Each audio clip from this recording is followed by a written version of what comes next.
আজকে কথা বলবো এই মহিলাটাকে নিয়ে। একে হয়তোবা আপনারা এখন সবাই চিনেন। খুবই কুখ্যাত একজন ব্র্যান্ড প্রমোটার, মানে নামে মাত্র ব্র্যান্ড প্রমোটার বা ইনফ্লুয়েন্সার বলা যায়, বর্ষা চৌধুরী।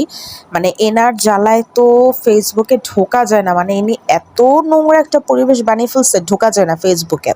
এখন তার আবার নতুন অ্যাক্টিং হচ্ছে সুইসাইডের অ্যাক্টিং। হ্যাঁ, এর হচ্ছে মানে প্রধান মানে পছন্দের কাজ হচ্ছে বিয়ে করা বা বিয়ে ছাড়াও জিনা করা, বাচ্চা নেওয়ার ট্রাই করা, বিভিন্ন লোকদের সাথে একেক সময় একেক লোকদের সাথে মানে ওঠা বসা, তাদের সাথে একদম সব কিছু করে ফেলা। এটা হচ্ছে মানে এই মহিলাটার প্রধান কাজ। আর সেখানে যদি একটু তার মানে স্বার্থে যদি ঘাটতি পড়ে, তখনই সে এই সুইসাইডের অ্যাক্টিং করে খালি সিম্প্যাথি চায়। এই ঈদের তৃতীয় দিন না যেন দ্বিতীয় দিন সে আবার এই যে সুইসাইডের অ্যাক্টিং করে সে এই যে হসপিটালে ভর্তির একটা ঢং তার। কিন্তু মানে তার অবস্থা বা কথাবার্তা বা চালচলন দেখে যতদূর মনে হচ্ছে যে সে সুইসাইড করে হসপিটালে না, সে মেবি প্রেগনেন্ট ছিল, তার বাচ্চার হয়তো বা কিছু একটা হয়েছে, বা প্রেগনেন্ট হয়ে সে হসপিটালে ভর্তি, এটা বোঝা যাচ্ছে। কারণ সে এত বোকা মহিলা না যে সে সুইসাইড করবে বা নিজেকে হার্ম করবে। সো এমন কোনো অবৈধ কাজ মনে হয় করছে, প্রেগনেন্ট হয়ে গেছে, তো এই কারণে মেবি মহিলাটা হসপিটালে। তো সে আবার কাল মেবি লাইভে এসে, সে লাইভে না সরি ভিডিও করে সে আবার তার লেটেস্ট যে মানে এখন লেটেস্ট যে বেটা তার জীবনে মুন্না খান, তার কথা বলতেছে যে সে নাকি তার জন্য প্রেগনেন্ট। আবার পরে আবার ওই ভিডিও মানে করে ক্ষমা চাচ্ছে ডিলিট করে। এই যে আমার গর্ভে এখন মুন্না খানের সন্তান। তবে সত্যটা সবার জানা দরকার। মুন্না খান মানুষ হিসেবে খুব ভালো, বন্ধু হিসেবে খুব ভালো, কিন্তু ও মানুষের কথায় আমার সাথে যে অন্যায়টা করেছে, আমি জানি না আল্লাহ সেটা ক্ষমা করবে কিনা। এবং আমার গর্ভে এখন মুন্না খানের সন্তান, কিন্তু সে সেটাকে অস্বীকার করছে। অস্বীকার করুক আর স্বীকার করুক, পৃথিবীটা অনেক ছোট।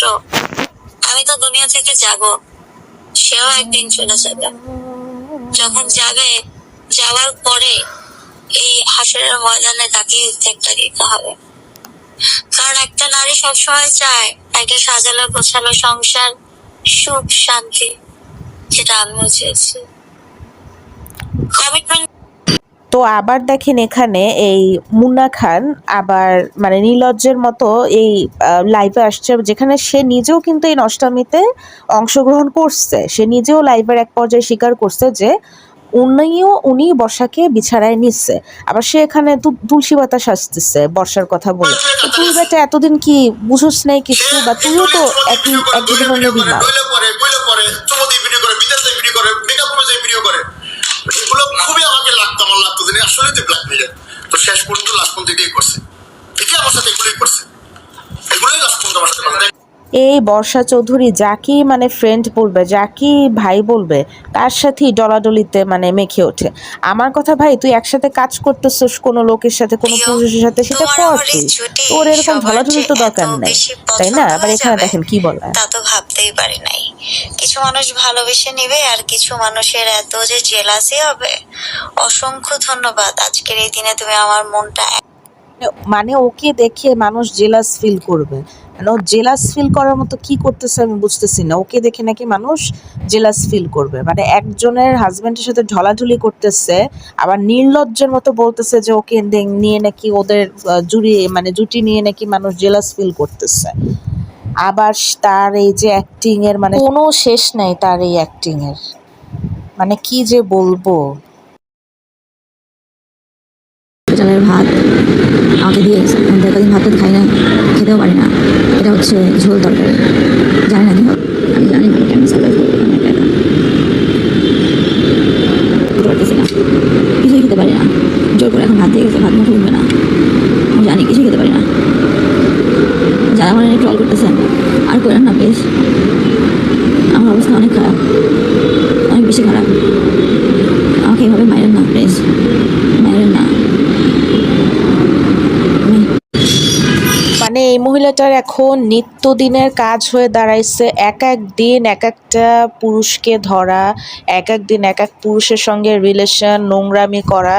তারপর যদি মাঝখানে কোনো ঝামেলা হয় ওই পুরুষের সাথে, আর যদি কোনো মানে ওর কোনো অফারে বা ওর মতো মানে কাজ না করে তখন তাকে ব্ল্যাকমেইল করা। মানে এইটা ওর মানে হ্যাবিট হয়ে গেছে। আর তারপরে যদি মানে ওর সবচেয়ে খারাপ এটা হলো, তারপর যদি ধরা খায় তখন এই যে শুরু করে, আমার 2টা বাচ্চা, আমার বাবা অসুস্থ, বাচ্চাদের টানতে হয়, আর আমি মানসিক ডিসঅর্ডার, আমার হচ্ছে মানসিক সমস্যা, আমার মাথা ঠিক থাকে না। মানে যত ধরনের নোংরামি করবে, নষ্টামি করবে, ধরা খাইলে ও হচ্ছে মানসিক রুগী নাকি। এখন এই মহিলাটাকে আইনের আওতায় আনা উচিত, আর আমাদের সবার উচিত এই মহিলাটার পেজ, চ্যানেল সবকিছু একদম এক কাতারে রিপোর্ট করা, যেন এই মহিলাটা আর মানে এরকম ভিউ ব্যবসা করে খাইতে না পারে, আর এরকম মানে নোংরামি যত ধরনের মানে নষ্টামি আছে দেখাতে না পারে।